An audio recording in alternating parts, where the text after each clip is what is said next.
할렐루야. 성경 완송하심으로 새벽 기도회를 시작하겠습니다. 너희는 사도들과 선지자들의 터 위에 세우심을 입은 자라.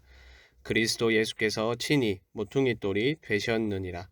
그의 안에서 건물마다 서로 연결하여 주 안에서 성전이 되어가고 너희도 성령 안에서 하나님이 거하실 처소가 되기 위하여 그리스도 예수 안에서 함께 지어져 가느니라. 아멘.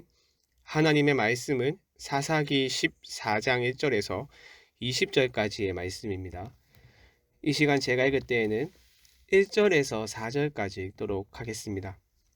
삼손이 딥나에 내려가서 거기서 블레셋 사람의 딸들 중에서 한 여자를 보고 올라와서 자기 부모에게 말하여 이르되 내가 딥나에서 블레셋 사람의 딸들 중에서 한 여자를 보았사오니 이제 그를 맞이하여 내 아내로 삼게 하소서 하매 그의 부모가 그에게 이르되 내 형제들의 딸들 중에 나 내 백성 중에 어찌 여자가 없어서 내가 할례 받지 아니한 블레셋 사람에게 가서 아내를 맞으려 하느냐 하니 삼손이 그의 아버지에게 이르되 내가 그 여자를 좋아하오니 나를 위하여 그 여자를 데려오소서 하니라. 그때에 블레셋 사람이 이스라엘을 다스린 까닭에 삼손이 틈을 타서 블레셋 사람을 치려 함이었으나 그의 부모는 이 일이 여호와께로부터 나온 것인 줄은 알지 못하였더라. 아멘. 우리는 계속해서 사사 삼손의 이야기를 살펴보고 있는데요. 우리는 13장에서 삼손의 출생과 그가 이스라엘을 구원할 나실린으로 구별되었음을 살펴보았습니다. 삼손의 출생에 대한 기사와 나실린으로서의 구별은 이전의 사사에게서는 볼 수 없던 모습이죠. 삼손이 유일합니다.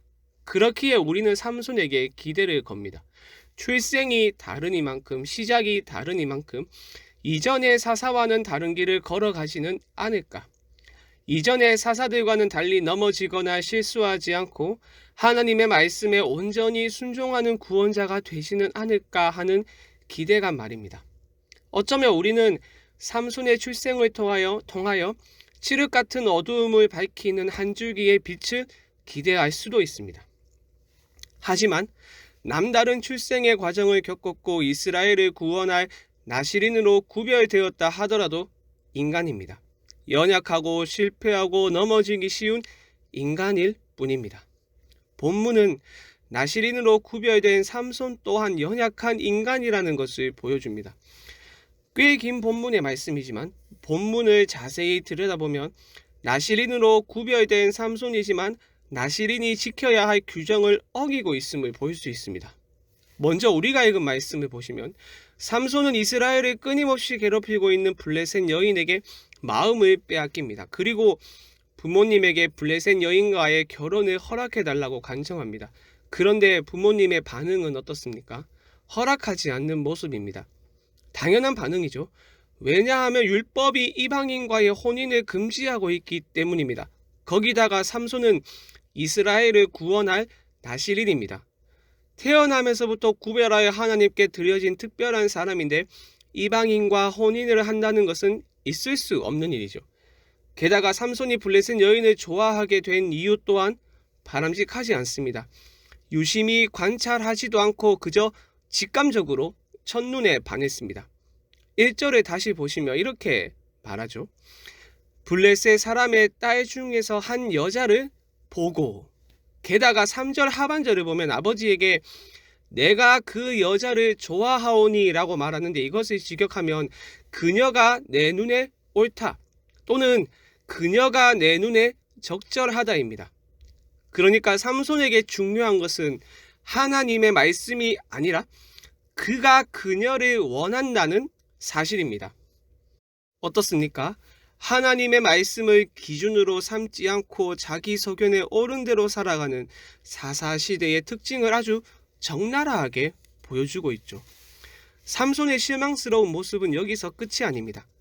블레셋 여인을 만나기 위해 딥나에 내려가던 중에 삼손과 그의 부모는 포도원에 도착합니다. 그리고 그곳에서 젊은 사자를 삼손이 만나게 되었고 여호와의 영에 감동된 삼손은 사자를 염소 새끼 찢듯이 찢어버립니다. 그런데 6절 마지막은 의미심장한 말을 남깁니다. 그는 자기가 행한 일을 부모에게 알리지 아니하였더라. 이런 의문점이 듭니다.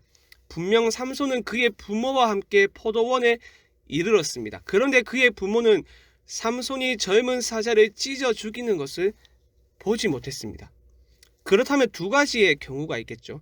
삼손이 부모보다 한참을 앞서 걸어갔거나 반대로 아주 뒤처져 꾸물거리며 걸어갔거나 이 둘 중에 하나입니다. 그렇다면 이것이 무엇을 의미합니까? 나시린으로서 하면 안 되는 행동을 한 삼손의 모습을 완곡하게 보여주는 장면이라 할 수 있습니다.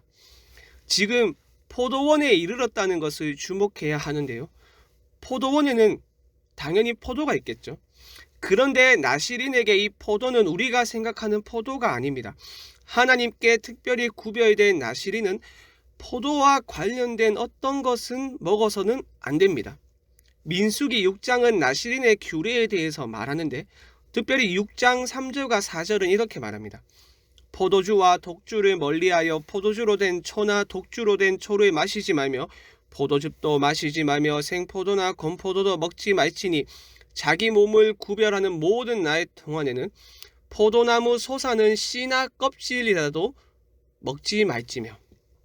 그러니까 삼손이 그의 부모와 포도원을 걸어갔을 때 부모보다 앞서 걸어갔거나 뒤처져서 걸어갔던 것은 바로 포도원의 소산물을 먹기 위함이었던 것이죠.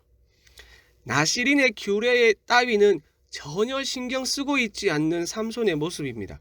그런데 삼손의 실망스러운 모습은 여기서 끝이 아닙니다. 포도원 사건 이후 삼손은 블레셋 여인을 맞이하기 위해서 또 딥나로 내려갑니다. 딥나로 내려가는 도중 자신이 죽인 사자의 주검에 벌떼와 꿀이 있는 것을 보았는데요. 여기서 그는 또 나시린의 규례를 어길 뿐만 아니라 부모까지도 하나님의 말씀을 어기게 만듭니다. 9절의 말씀을 보시죠. 손으로 그 꿀을 떠서 걸어가며 먹고 그의 부모에게 이르러 그들에게 그것을 들여서 먹게 하였으나 그 꿀을 사자의 몸에서 떠왔다고는 알리지 아니하였더라. 이게 무슨 잘못이냐 하면 나시린은 부정한 것을 만져서는 안 되고 먹어서도 안 됩니다. 13장 14절을 보시면 이 아이를 어떻게 기르면 되냐는 마노아의 물음에 여호와의 사자는 이렇게 답합니다. 어떤 부정한 것도 먹지 말고. 그런데 삼손은 이것을 어겼습니다. 죽은 사자의 시체를 만졌고 그 시체 안에 있던 꿀을 먹었습니다. 그것도 모자라 부모에게도 꿀을 주어 하나님의 말씀을 어기게 만들었습니다. 여러분 어떻습니까?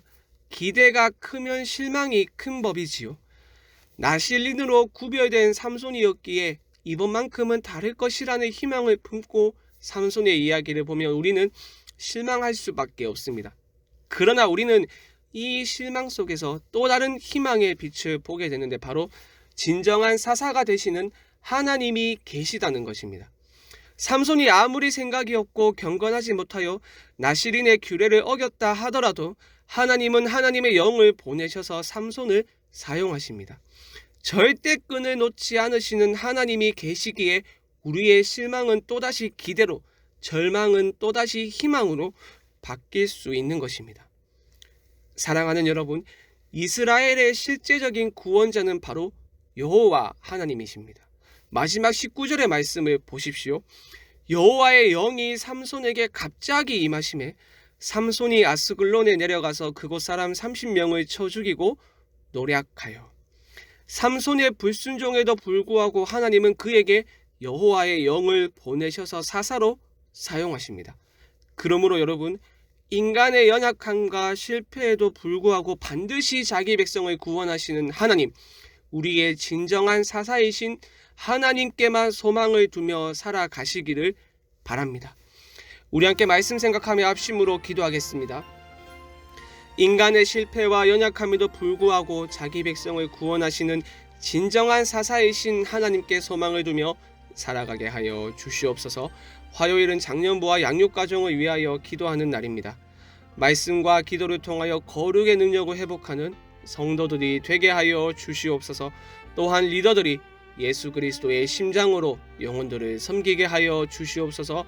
마지막으로 하나님 코로나 사태를 속히 종식시켜 주시고 특별히 이 일을 통하여 한국교회가 다시 복음으로 돌아가 복음의 능력을 회복할 수 있도록 이 땅의 교회를 불쌍히 여겨 주시옵소서. 이 외에도 개인의 기도 제목을 가지고 자유롭게 기도하시면 되겠습니다. 주님의 이름을 한번 부르고 자유롭게 기도하겠습니다. 주여